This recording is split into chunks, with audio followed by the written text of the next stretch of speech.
Welcome into the RotoWire NFL podcast brought to you by our friends over at WinBet. I'm your host, John McKechnie, joined as always by Mario Puig. We are into week 3 of the NFL season. We are moving right along here. So, Mario, how are you doing after 2 weeks of NFL action? Oh, doing all right. It's been kind of crazy, I guess, but I suppose we feel that way every year. I can't remember the last time I didn't feel that way. So, I don't know. Maybe it's more like last season than I think it is. But I'm feeling the scramble to all the new details that we weren't taking for granted going into the year that have already popped up in 2 weeks. Yeah, it's been an interesting one, definitely thus far. I feel like we haven't had the classic league-changing waiver wire type shakeup just yet. I mean, I guess Elijah Mitchell last week was kind of the big one thus far, but this past week he'll have to do out there. Yeah, he'll have to do for now. Getting panicked about some of my high draft picks though, so we'll of course weave that in over the course of this hour-long podcast. Everyone knows the drill, but basically our Thursday show, we run through every single game on the slate for the upcoming week. We don't spend a ton of time on the Thursday nighter, but we do touch on it just out of posterity. So let's go Panthers, Texans. Panthers are given a lot of points on the road here. 8 points. It's a scrappy Texans team. I don't think that they're a very good Texans team, of course, but any inclinations here, any fringe guys that you would start or sit in this one, especially considering this is going to be Davis Mills' first start? Davis Mills is the part that makes it maybe not too big of a spread. I agree. If that had been a Tyrod spread, I would have thought that's way too many points for the Panthers. But Davis Mills, I mean, he might be fine. He might be pretty bad though, and this Panthers defense looks like it's pretty legitimate. The pass rush looks like they're without Gross Matos. I don't remember if that was the case in previous weeks, but Brian Burns is going nuts. It's a pretty tough-looking defense. I think the coordinator, Phil Snow, can be creative, or at least creative enough to be challenging for a rookie quarterback, even though they're getting the start for him at home. So, I'd be pretty concerned about the Texans just not really getting a whole lot going here, although they've definitely been scrappy, like you said, and it seems like whatever limitations they might have, they'll always be, they'll have plenty of effort. They won't be short on motor or intensity. Yeah, it's just having that big of a disadvantage at quarterback, because it's not like Davis Mills is, even a first-round caliber quarterback. I don't know if he might have been a little bit of a reach where they took him.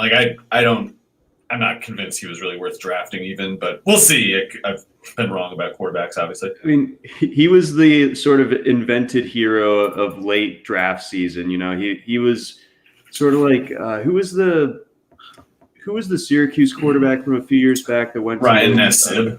Yeah, it felt a little bit Ryan Nassib-ish. I would describe him, not that he had the same trajectory. You're right that the narrative kind of ascent and the timing was similar. There. The player I would have to compare him to, though, is Ricky Stanzi with really bad knees. And we'll see. That could just be totally wrong, but I don't think it's going to work. And that Panthers defense looked pretty tough to this point. It hasn't been really tested, but it's been about as strong as you could reasonably ask of it. Yeah, absolutely. So, I mean, that's rolling along. The offense seems to be starting to click. It looks like Darnold might be having that nice second chapter now with Carolina. DJ Moore looks great. Christian McCaffrey looks just as good as he did back in 2019. So things are moving in the right direction for the Panthers. A lot of the public money is on the Panthers for tonight, and understandably so. Let's get on over to the weekend. We got the Bills football team leading us off 1:00 Eastern on Sunday. Bills 7-point favorites in this one. That feels a bit heavy, even with them at home in their own right. Obviously, they're coming off a 35-point drubbing of the Dolphins a week ago, and the football team, having that exciting win with Taylor Heineke last Thursday. What are your thoughts here?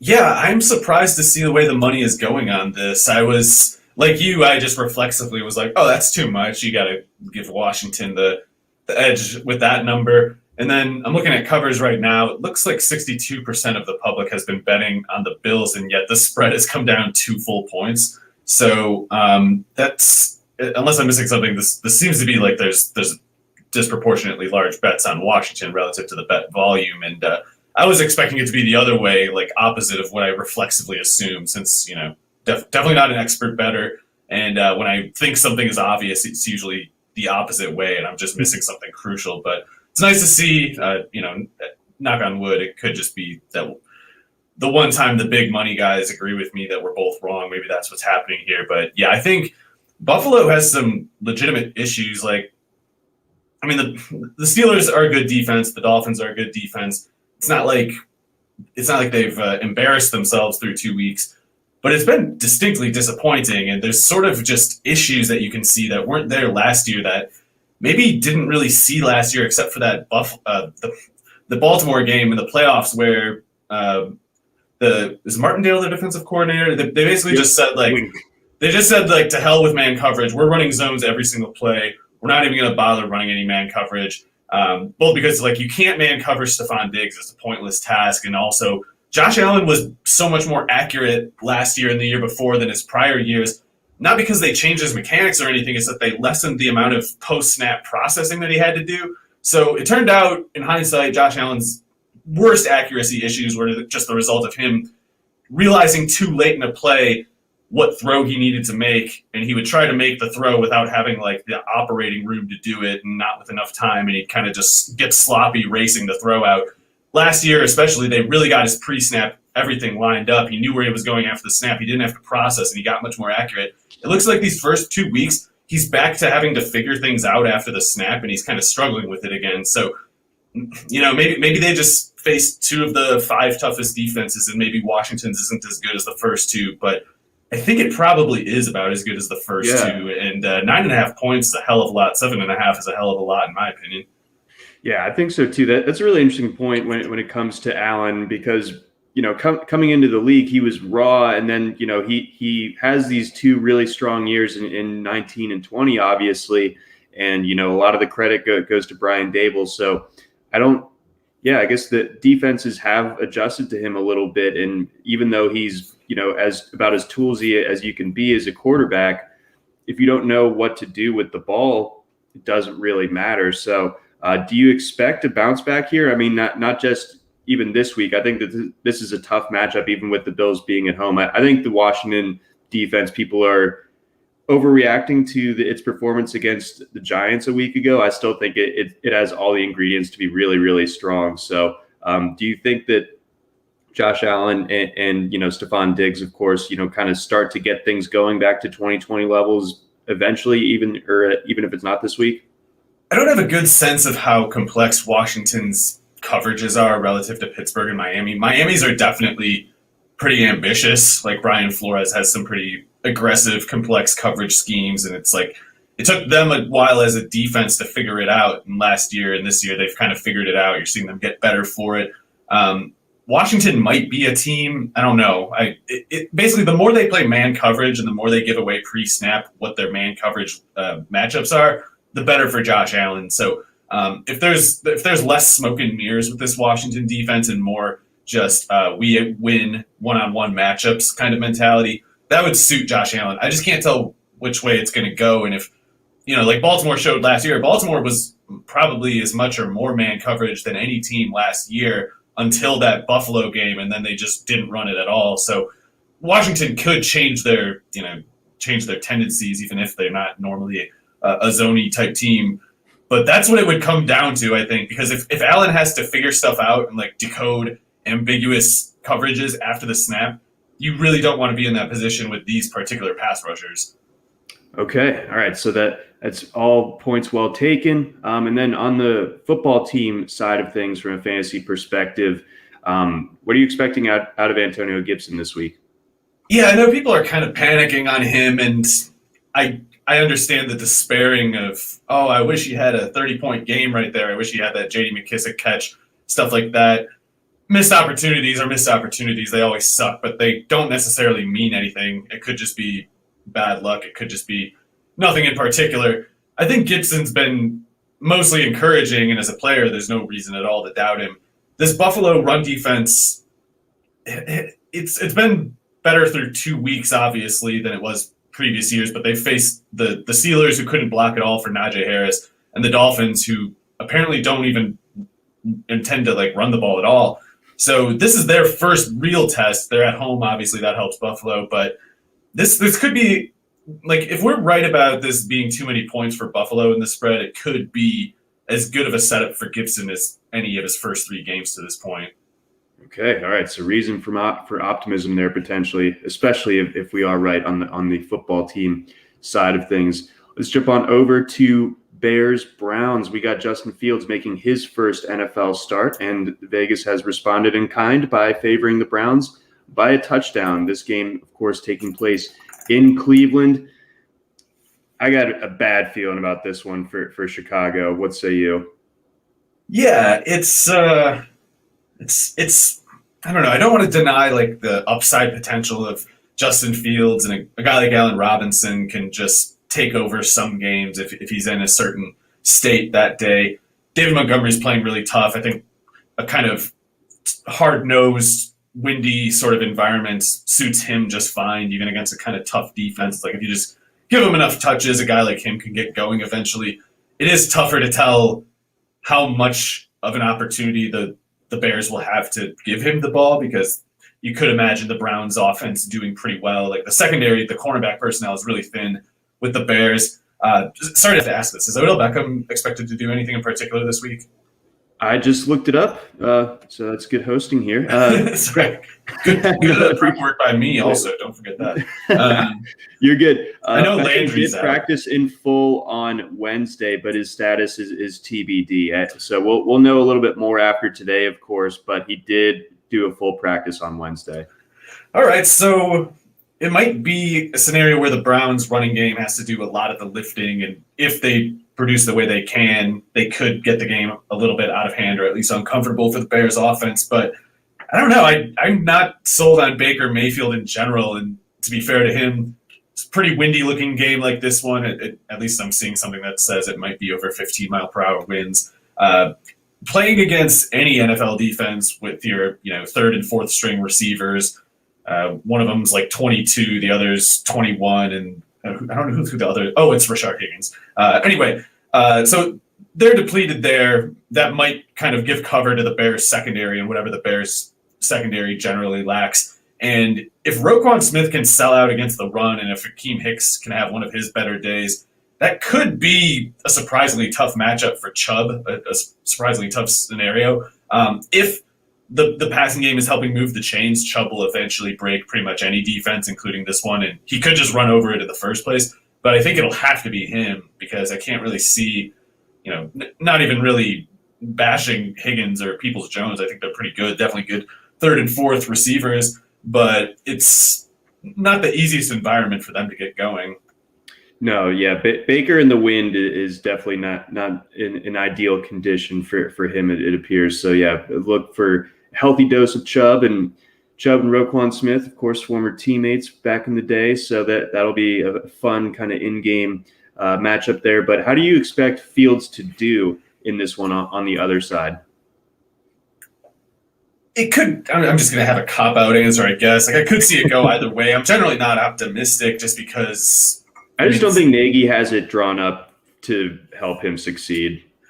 It's a pretty tough scenario. I mean, going on the road against a generally playoff recognized kind of team like the Browns is not fun. And I know he had the long Robinson. That might have even been no, it wasn't a touchdown. But there's that long Robinson pass that Robinson uncharacteristically dropped. And you could imagine Fields having a much better day than he did if that pass had landed and he kind of really, felt the rhythm go and the defense kind of got, spooked by it a little bit off its assignments. That's how a guy like Fields can really get going, but it went the other way. It's that pass was dropped and he kind of got flustered under the pressure. So he could get flustered. He definitely showed that tendency last week. But, even if he's flustered, if the Browns leave an open field and no one has an angle on him, he can outrun non-Denzel Ward, Greg Newsome defender on that team anyway. So we'll see. He only needs just kind of like an error made by the defense to make the defense pay more than most players. But I don't know if he's going to have like the bread and butter kind of functions nailed down, especially if this, this offensive line is not good, especially on the edges. And Myles Garrett, if he's playing at a certain level, it doesn't matter how much help you put on him. Yeah, but Garrett is going to be a problem. Then you get Clowney coming off the other side. I just think that this is definitely a tough spot for Fields' first start. So we'll see how this one unfolds. Again, the Browns favored by 7 in this one. Let's get on over to Colts Titans. Titans 5-point favorites in this one. Obviously, Indianapolis dealing with a lot of injury concerns, but from a fantasy perspective here, something that we were obviously counting on a lot was A.J. Brown producing right out of the gate, and it hasn't happened. And it looks like the knee issues that he played through last year.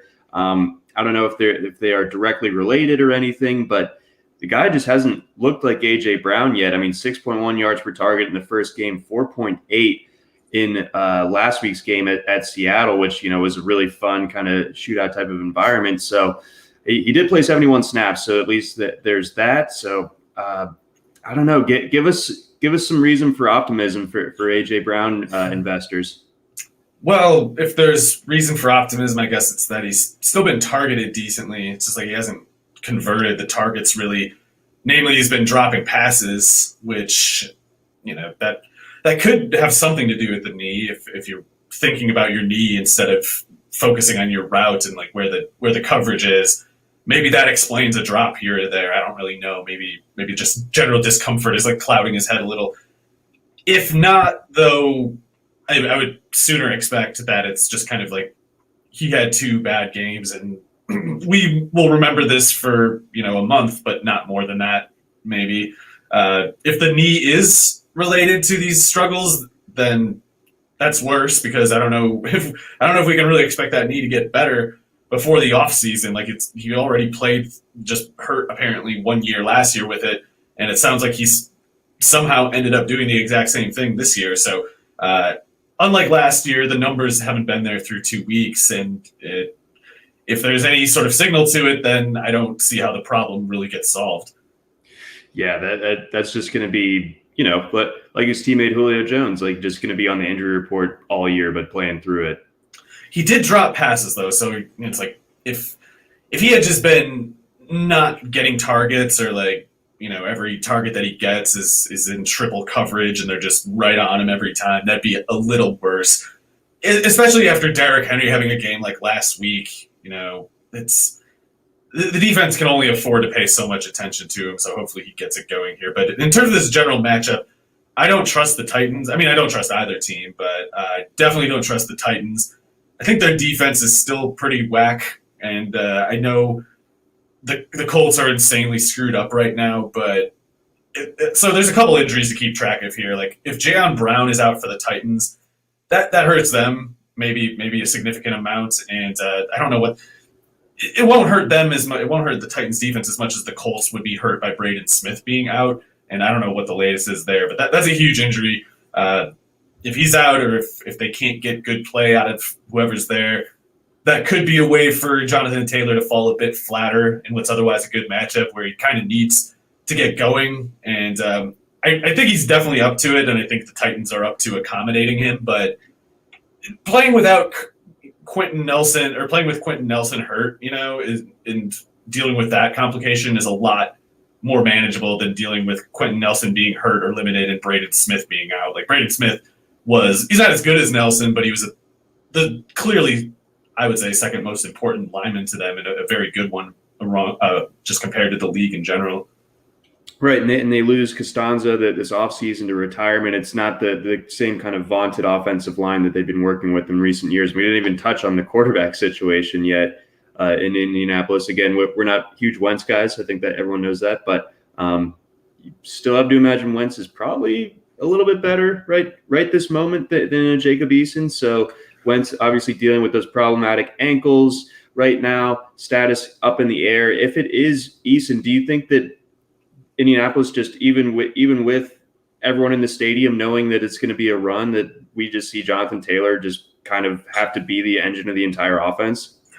Maybe. I mean, I guess I should mention, like, Michael Pittman had a really good game last week, which I think he kind of needed it because he had a bad week one, and still for his career to this point, he hasn't really stood out the way someone like him should. But if he keeps up last week, that obviously is something that's changing. And the Tennessee Titans have, I don't remember who they're, it's Janoris Jenkins and Christian Fulton.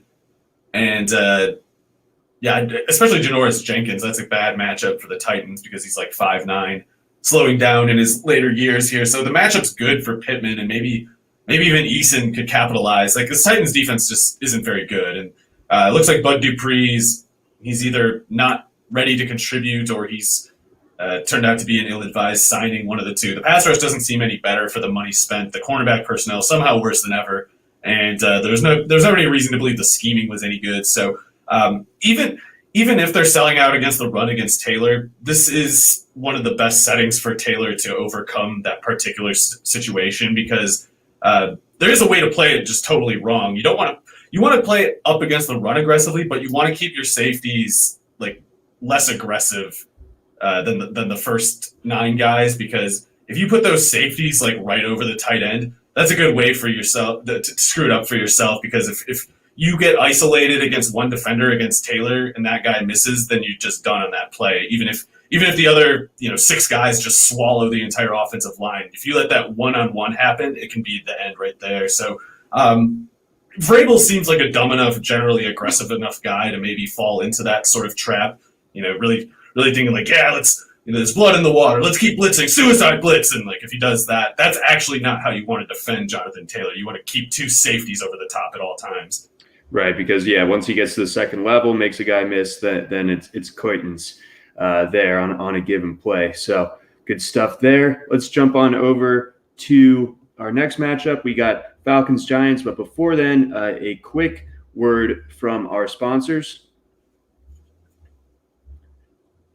All right. Moving on, again, like we were saying, Falcons, Giants. We got the Giants 2.5-point favorites in this one. A couple teams with their seasons on the proverbial brink. I don't think that anyone really thought that the Falcons were at least going to challenge for a playoff spot. But the Giants, the East is muddled enough to where and their defense was good enough last year to where maybe you thought that there was a puncher's chance that the Giants were going to do something. So this setup.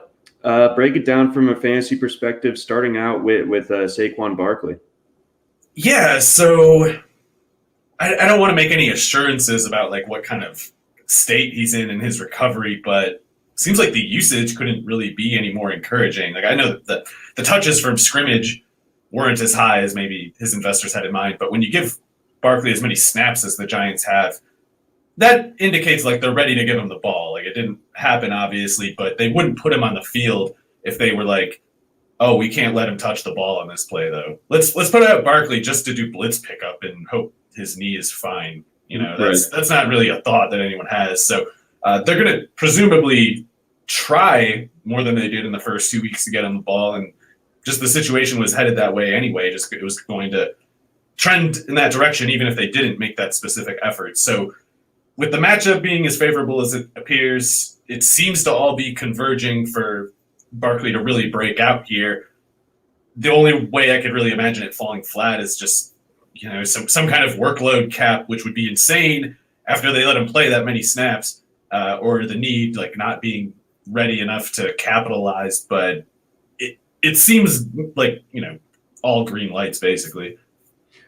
Okay. All right. Well, in the leagues where I do have Barkley, I felt like someone who was going to fade him kind of regardless going into draft season. And then, over the summer, he's falling to the 9th, 10th, sometimes even into the early second. I'm like, okay, like I will scoop that up at a discount. And obviously it hasn't really panned out to this point. And, I felt like last week's stat line was kind of a microcosm of what he's been of late when healthy, where, he kind of bangs his head into the wall 10 times, but then he gets that 40-yard run on top of it to kind of help out his cause. So more 40-yard runs for Saquon, please, and less banging the head into the wall. As far as Daniel Jones right now, I mean, this has got to be a pretty good setup for him going up against the Falcons. Obviously, he's one of the classic guys that's maybe not a great real-life quarterback, but for fantasy, you can kind of see it, especially with his running ability. Yeah, and like you're saying, the matchup seems pretty much all clear. They seem to have pretty substantial advantages in terms of the wide receiver versus secondary matchups. Shepard kind of has to fall off in the efficiency sense. Like, you can't keep catching 98% of his passes for 12 yards a target or whatever he's doing. But the general theme of him playing well should continue here. And it to whatever extent there might be the per play regression or whatever, that probably is not that it's definitely lower than usual, but it's at lower risk of significant regression than against like a good defense, of course. So I know it's kind of feels like chasing points, but it's hard to see why Shepard would fail here. If he does, it probably wouldn't even be failure. It would probably be more like, well, Slayton and Galladay were getting open so much that Shepard couldn't get his usual claim on the offense. But all three of those guys look pretty good here. Like, other than Terrell, I don't really think the Falcons have a whole lot at a corner. So they shouldn't have a pass rush. They shouldn't defend the run particularly well. I don't want to say Jones will do anything in particular ever, but there's no reason that he should do poorly here. Okay. And then on the other side, is Matt Ryan too washed to sustain both Ridley and Pitts, or can he find a way to do it this week against the Giants? Well, last week I thought was, I don't know, not encouraging exactly, but it wasn't as concerning as I expected it to be after the way Right. week one went. So they showed some sign of life, which against the Eagles they only did in that first drive. They must have had like 85% of their yardage that day on that first drive, and then they just did nothing after that. So they showed some life against the Buccaneers. It's not where I wanted Calvin Ridley and Kyle Pitts to be through 2 weeks, but still better than I thought it would be after the first at this point. So we'll see. Kyle Pitts was definitely good, and he's getting a ton of per snap usage that's really promising. And if he just kind of has more games like week 2 than week 1, he should have, I don't want to say like an insane breakout will happen, but he could have a couple like wildly impressive games that don't necessarily show up obviously ahead of time. So obviously everybody who has Pitts in season long has to start him just on the basis of where they drafted him. But I think they can bank on a bit of a surge from him. I don't know what to make of the Ridley situation. He's just bound to however low Matt Ryan can go, basically. And the way you knew this offense was going to work going into the year was however Ryan produces is what determines how much Ridley and Pitts produce. Like, maybe someone could be low on Ridley and Pitts because they think Ryan's going to throw for like 3,600 yards, which is kind of his current trajectory, and what, you know, if it carries on, it'll have been the correct assumption.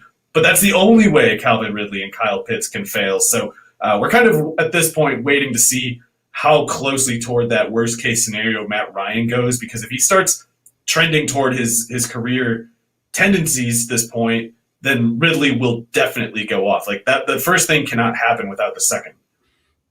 And, you know, just obviously really small sample size, but through 2 games, Ridley has over half the team's air yardage and 22% of the targets as well. So he's definitely awesome. So yeah, that's, I guess, the starting point. It's just that, you know, you weren't really getting a discount at his ADP for the situation as bad as it's been through 2 weeks anyway. Hopefully Arthur can get it going.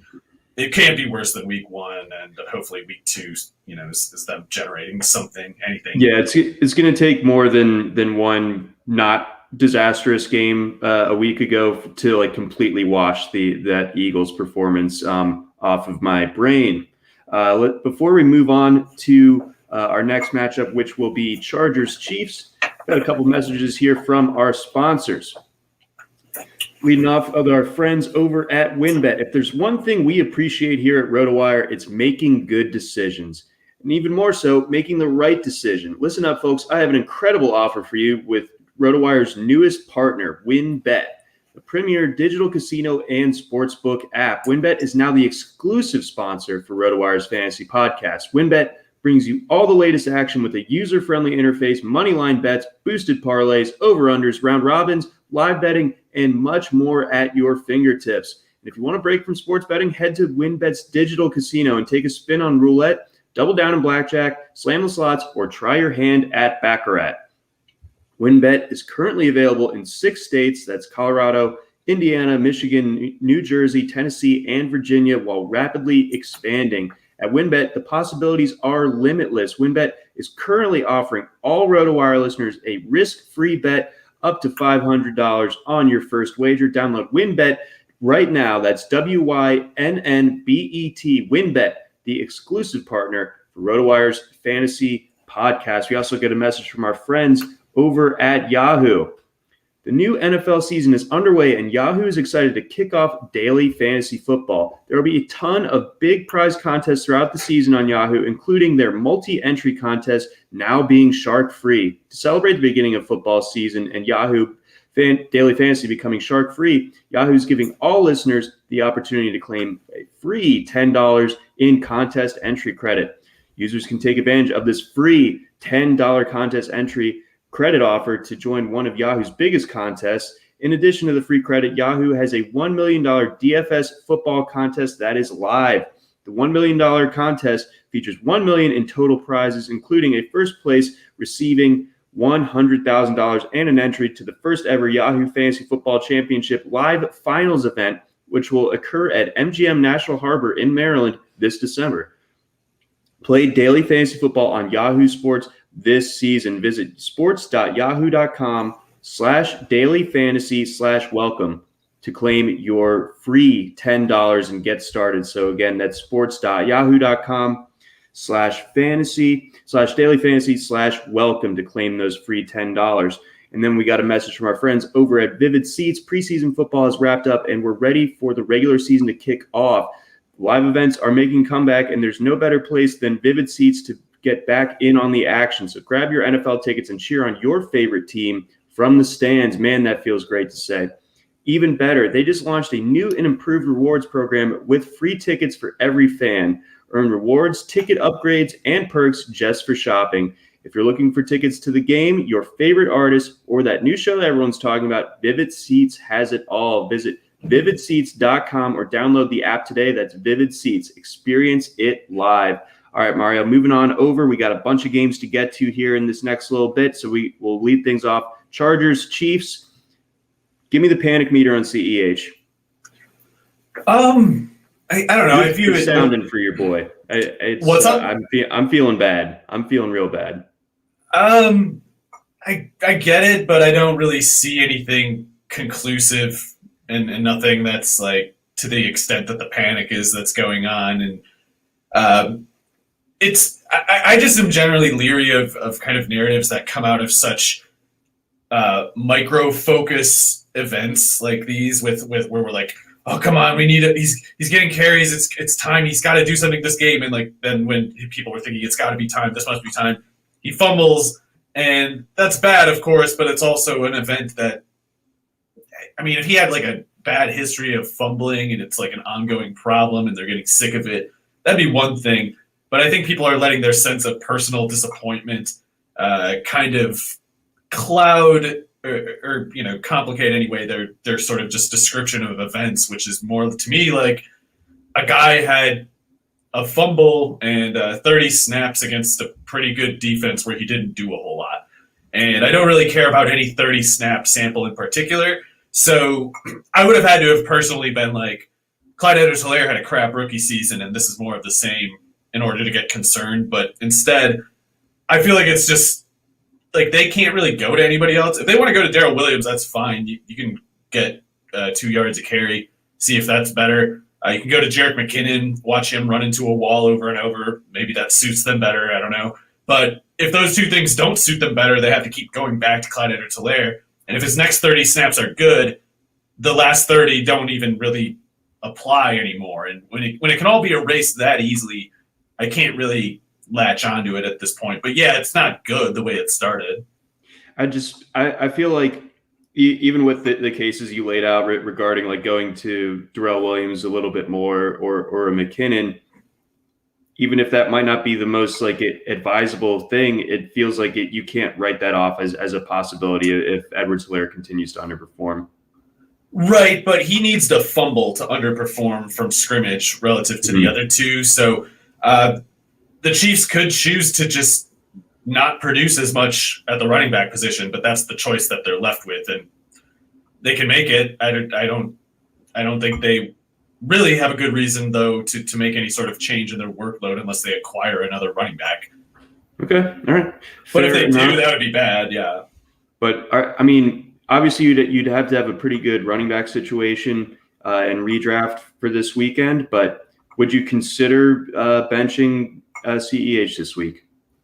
Maybe in like an 8-team league. All right. Good to know. I was thinking about going Tyson over him in a league. So we'll see where I mean, that's not like ridiculous. I just I don't know. It's Tyson obviously is in generally good standing, so that I would consider that a better alternative than most Clyde Edwards-Helaire owners are likely to have. True. Good point there. And then on the other side, someone who I feel like has gotten a little bit of panic so far, but I think it's mostly undue, and that's Justin Herbert. So how do you envision him doing this week against his Chiefs secondary? It's not a great matchup, and going to Arrowhead often kind of sucks. So I think Herbert's really good, and he showed an ability to play well in a less than ideal setting in week 1. I don't know what to make of the Dallas thing. I mean, sometimes just, I don't know, defenses like Dallas's can improve, and it's like sometimes isn't obvious before it happens. Maybe that's what's going on there. Maybe it was one game that didn't mean anything, but I definitely believe in Herbert. What I can't tell is whether I believe in the rest of the pieces around him beyond Keenan Allen and Austin Eckler. Mike Williams doing fine, of course, but they seem to regress a little bit almost on offense last week, and they'll need to counter adjust. They need to be ready for the Chiefs to play pretty well because they probably will. Maybe this is a spot where they finally get Eckler going quite a bit. I don't know. It's not that easy to throw on the Chiefs. They're not exactly strong personnel, but they got guys who do certain things pretty well, and they tend to pitch in and make it all work well together. But it's more the stadium, if anything, that's concerning in the matchup, because like even if Pat Mahomes has a huge game, that's totally fine for Herbert investors. That's the biggest fear with the Chiefs. It doesn't really apply to him.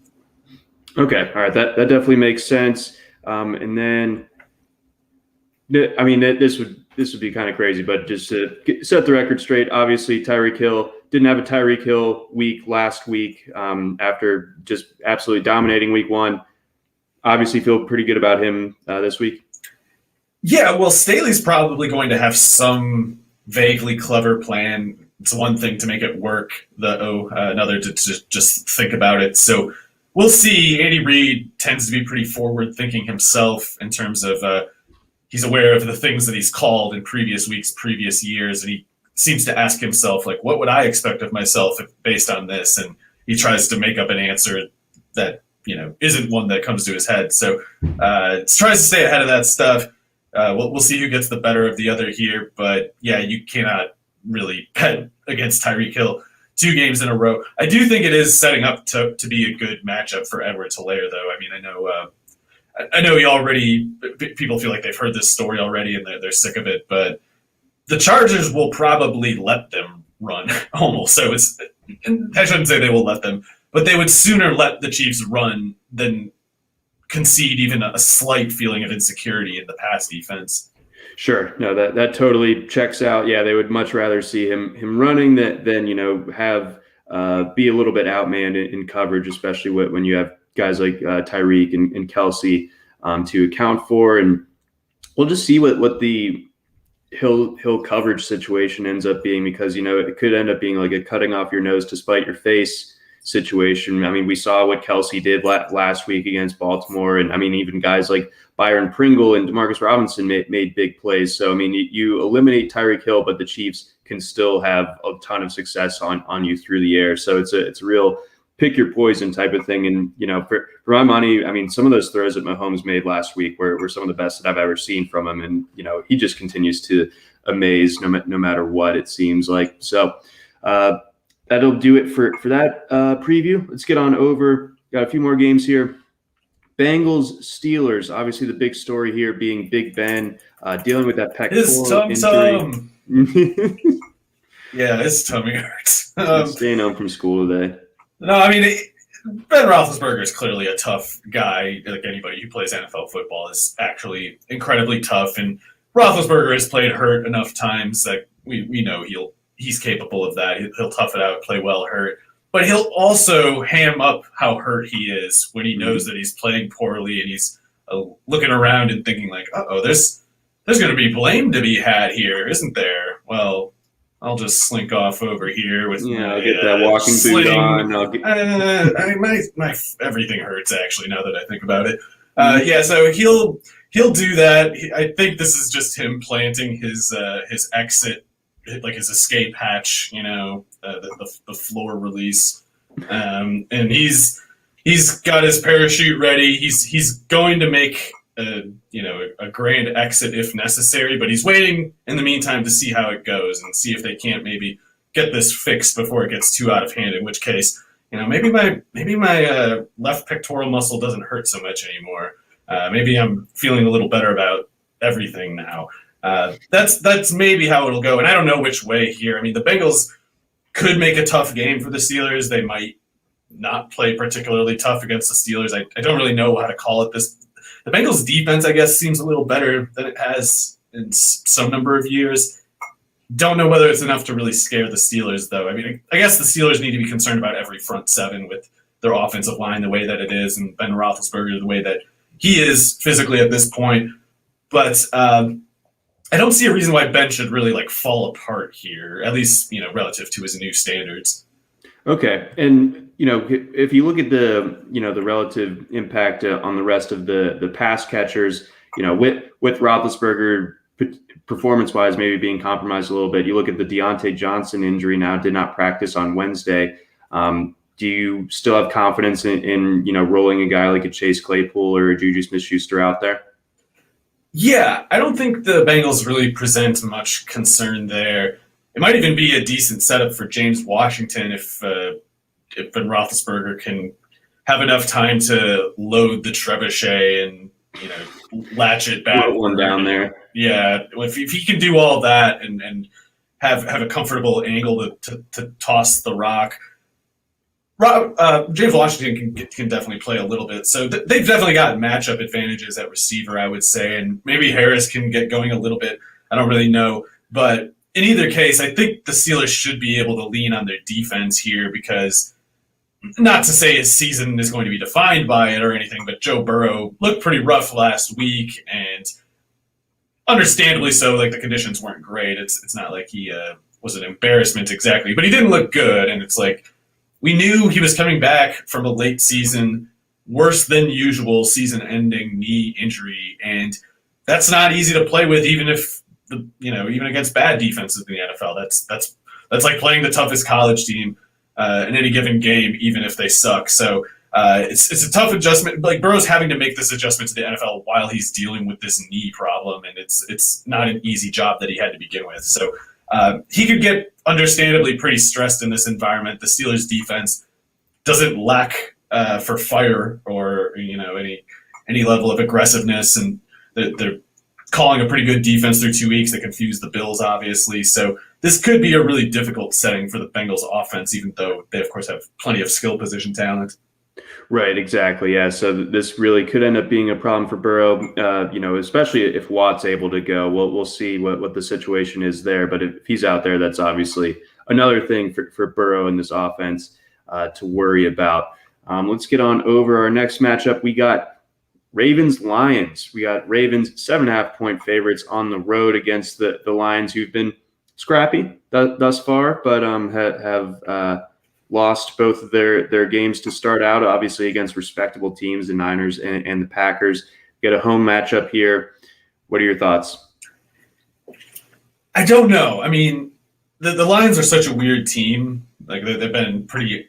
I think we can agree they've been much more entertaining than we expected. Oh, yeah. But how competitive they actually are, it's maybe not much. Maybe more spectacle than substance to this point. guess we'll see. But playing at home against the Ravens is arguably easier than playing on the road against the Packers. So maybe they can keep it together, keep in pursuit of the spread better than they did in week 2. But it's hard to see how they really compete with this Ravens team unless Lamar Jackson proactively falls apart, just starts dropping the snap, things like that. If he doesn't, it's hard to see. The Lions we know they're rebuilding. They don't have as much ammo. It's tough for a team like them to hold up against a team like a playoff presumed type team like the Ravens. Yeah, I think the only thing that would really keep the Lions in this one is if the Ravens were just in kind of look ahead mode. They don't really seem to be that type of team. They've had big wins before in the regular season. Obviously, none recently as big as that Chiefs one. But I'd expect them to show up and kind of approach this game as any other that they would, instead of looking ahead to Denver the following week. So yeah, I think that we're going to see Tyson Williams get rolling again. I think Mark Andrews might be in line for his first big game of the season. Marquis Brown's been awesome so far, exceeding expectations. And Sammy Watkins obviously had the bad play a week ago on that opening drive, but getting consistent targets looks pretty good out there as well. So I think everything's kind of shaped up for the Ravens to get this one in rather comfortable fashion. And then Jared Goff kind of fell off after the scripted opening drive or two. It looked like once he had to kind of figure things out for himself a little bit more. And of course, when it got rainy, it won't be an issue this week. Things really small hands started just fumbling everything immediately. It was. They're indoor this time. He's untouchable. It's not like the Rainforest Cafe where they can generate the rain in there, or they're not going to do that, at least to their own home team quarterback. All right, let's jump over. Saints, Patriots. Saints have played two very, very different games to start the year. A drubbing of the Packers, followed by a kind of non-competitive game against the Panthers. And now they're going to New England. This is their third straight week on the road, even though they were technically the home team in week 1. So what say you in this one with the Patriots giving 2.5?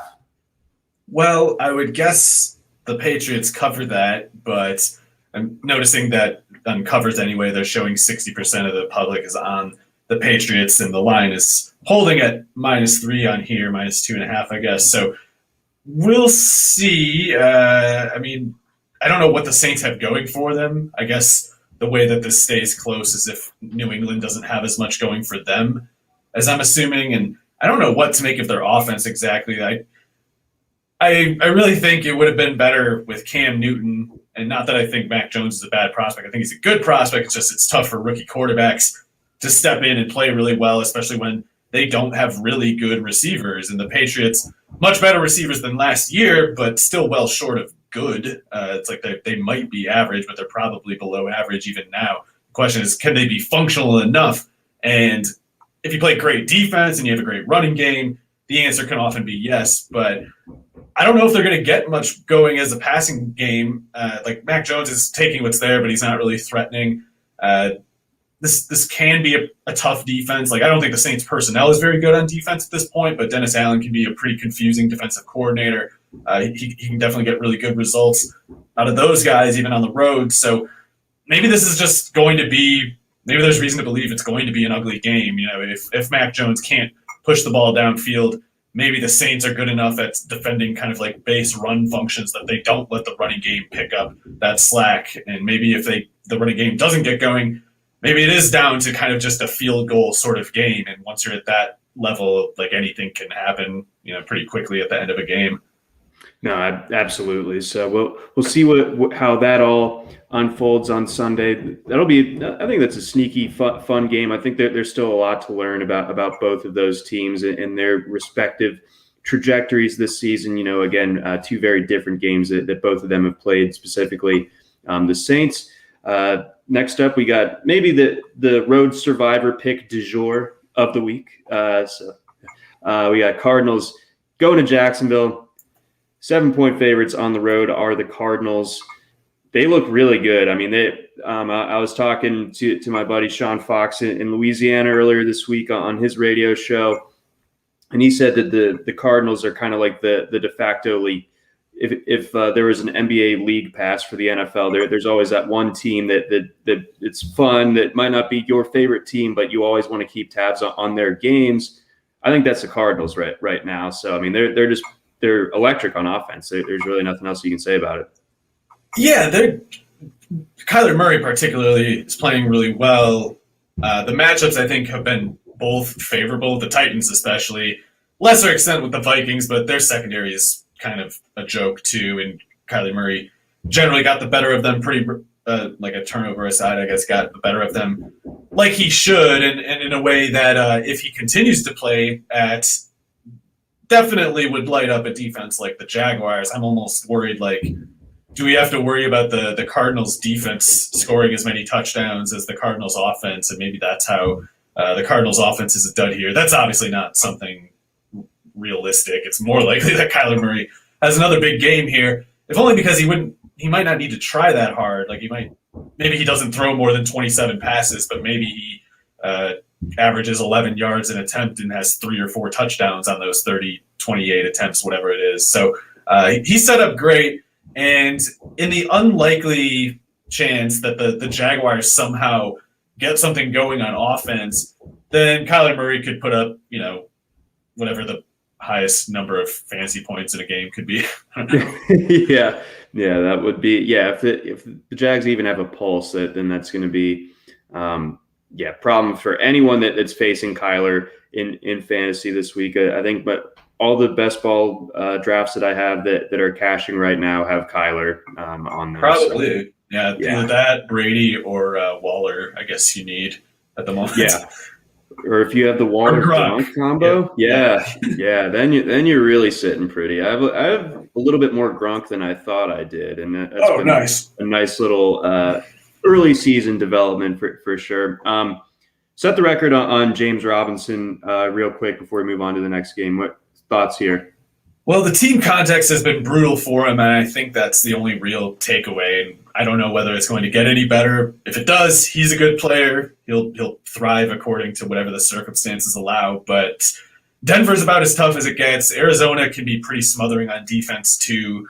So it doesn't look like a good setup. The only thing good about it setup-wise is this is a max tempo offense on the other side, which could bring out a high play count for the Jaguars. And like the Lions showed in week 1, if you run 90 snaps, it doesn't matter how bad you are, really. Yeah, the numbers end up making their way there over that type of sample size in a given game. Let's go Jets Broncos here. Broncos 10.5-point favorites in this one. They'll be trendy in Survivor this week as well. Anytime that someone plays the Jets, I think they will be trendy in Survivor in a given week. I think the Broncos have looked really good thus far. Just give me your thoughts from a fantasy perspective on the Broncos. Last week we see what life without Judy is right now, and then get a little insight on that backfield, if you will. Yeah, it was good to see Cortland Sutton get going. He's such a monster pre-injury, and it wasn't clear how much he'd be able to be back to his normal self dealing with that knee. And Jags are very accommodating. He didn't need to be a beast or anything. I guess we'll see what this hip issue is looking like going into this weekend. But if Sutton is 85% of what he was 2 years ago, he's already like in Pro Bowl territory. So he can carry that slack while Judy's hurt. Tim Patrick's still playing well. He seems to have quietly been playing well for about 2+ years now. And no one gives him his due, man. Yeah, I mean, I understand not rushing to him and expecting some big breakout thing, but people just don't really seem to remember him, and he's been constant for about 2 years, so he can keep playing well. Quegwinham can get going a little bit. Fant can do more than he has, even though he's done totally good. This should be a good setup for Javonte Williams and Melvin Gordon, and maybe both produce here. Maybe it doesn't need to be one or the other, because this is a really, really brutal setup for the Jets. Having to go to Mile High in general earlier in the year isn't great. Yep. It's apparently it's going to be hot as hell there. Oh, man. Yeah, Jets are screwed. Yeah, no wind, hot as hell. And however good your conditioning is, it's not as good as you will hope it will have been by the time you get down there. If you're running just 70, need to be hydrating right now for that. yeah. So if you're running 70 plays there, you're like taking next week off too. Yeah, so this is just a very tough setup, and I think that we could definitely see both of those running backs get going. I thought we saw a fairly even workload split last week, and you get that Jets defense to run on. I think that should set up nicely. Let's go Raiders Dolphins. Raiders 4-point favorites at home. Derek Carr a little bit dinged up, but he's been awesome so far this season. I don't think you can say anything else. And then the Dolphins are going to be rolling in without Tua because he has fractured ribs. So thoughts here? Yeah, it's a pretty lucky scenario for the Raiders because I would have said they'd be in for a letdown game here if the Dolphins had Tua. Like I don't think the Raiders are as. Why is that? I don't think the Raiders are as good of a 2-0 team as their record might lead you to think, and I think the Dolphins are totally tough. I mean, they're not a clearly good team or anything, but they're tough, and I just think that Tua was going to do fine if not for the injury. I mean, the Bills are a tough matchup too. He got hurt pretty early in the game, but in any case, Jacoby Bersett is so bad. That was one of the worst games I've ever watched from a quarterback last week. And I know sometimes it's just like you can't do anything when you're off the bench with no notice and the things are already falling apart around you. I know he can't fix everything, but he made it so much worse than it needed to be. He cannot play at all. Maybe with the week of practices he can somehow resemble an NFL quarterback, but that was just so bleak how bad he was last week. And maybe this Raiders defense can be beat some ways. Like maybe there's still some big plays to be had in the passing against them. Maybe the run defense isn't that great. But Jacoby Bersett, the way he played last week, can turn any NFL offense into the worst one in the league. Yeah. So, I mean, that's just a brutal setup there for the Dolphins. So you got to figure if they cover. If the Dolphins cover, it's because the Raiders gave like 20 carries to Peyton Barber or something. Let's That's what it takes. Yeah. Oh man. Okay. Let's get on over. We got a couple more here to quickly hit. Seahawks Vikings. We got the Vikings 1.5 point home underdogs in this one. Fantasy thoughts for this guy? Well, Metcalf should get going. It's not like he's missed anything exactly. It's just Russell Wilson's been so automatic, and Lockett getting so much of that Swain, the busted coverage last week. They haven't really had any slack left for Metcalf, but if there were any, we'd have every reason to believe he'd go off. Maybe that's this game. Maybe the slack kind of drifts toward his direction, and he makes up for lost time there. Otherwise, I mean, the way the Seahawks are playing in general right now, it doesn't seem realistic that this Vikings defense could stop them. Like Daniil Hunter would have to go Super Saiyan in this game to basically to have any shot of slowing down Russell Wilson. The way Wilson is landing bombs right now, and given the way the Vikings can't really cover deep, like Breeland especially could give up like 200 yards in this game. So Daniil Hunter needs to prevent that from happening. If he doesn't, that's a wrap. The Vikings should be able to make it close, though, I think, because if Kirk Cousins is decent, then these receivers can get open on these corners. Like each of these three receivers, KJ Osborne, I did not see it coming or anything, but I think he's been totally legitimate in these first 2 weeks. Like his peripherals were real solid after week one. Has an even bigger game last week.